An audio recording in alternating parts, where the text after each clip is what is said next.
Bonjour tout le monde, on va poursuivre aujourd'hui avec la partie 2 du cours numéro 8. Donc, partie 2, cours numéro 8. Je fais référence à la page 158. Alors, nous avons vu dans les cours précédemment comment tracer une homothétie. On a vu comment trouver le rapport de l'homothétie. Là, maintenant, on va y aller avec comment on fait pour déterminer le centre de l'homothétie lorsqu'il n'est pas donné. Alors, quand il n'est pas donné, pour déterminer le centre de l'homothétie, il suffit de, premièrement, tu vas relier deux points, image, tu vas relier deux points avec leurs points initiaux respectifs. Qu'est-ce que ça veut dire, ça? Regardez.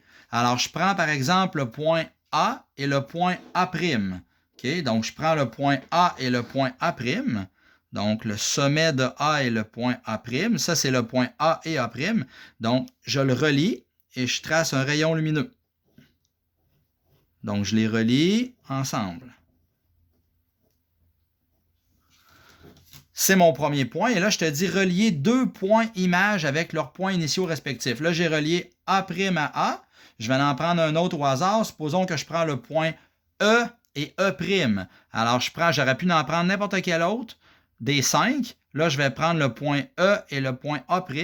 Alors, je prends ça ici. Je relie ça avec ma règle. On te dit d'en relier deux avec leurs points respectifs initial et leurs points image. Donc, je fais ça comme ça. Je vais refaire mon truc A'. Et là, on voit bien l'étape numéro 2.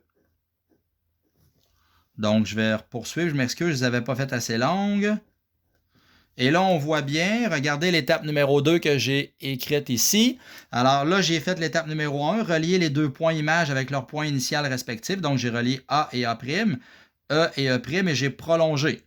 Et là, qu'est-ce qui se passe? On te dit l'intersection du prolongement des deux points donne le centre de l'homothétie. Qu'est-ce que ça veut dire, cette phrase-là? Ça veut dire un coup que j'ai fait mon point A, ma droite A', A et je l'ai prolongé.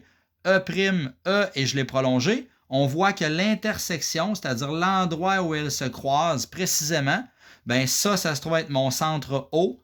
C'est le centre de l'homothétie, ce point-là. Alors la question était, détermine le centre de l'homothétie. C'est fait, le centre serait là. Et trouve le rapport de l'homothétie. Alors le rapport de l'homothétie serait quoi? J'ai le choix de travailler avec A ou avec E.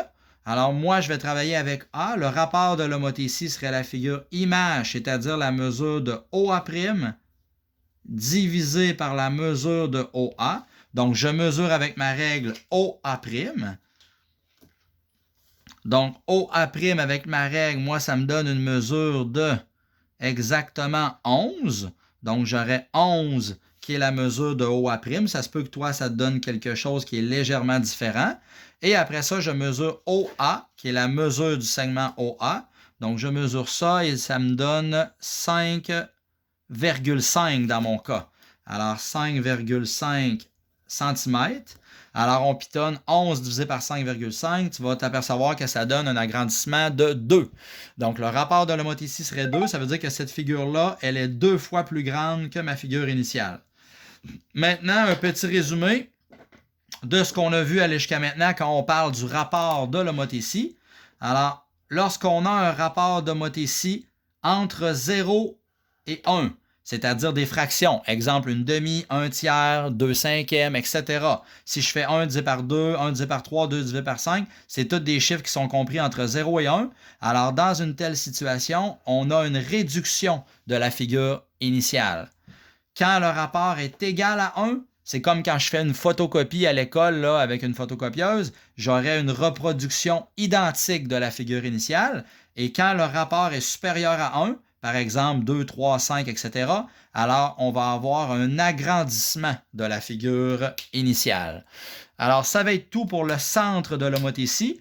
Je vais faire une autre capsule par la suite pour vous parler de figures semblables à la théorie du chapitre 11,5. Merci. Bye bye.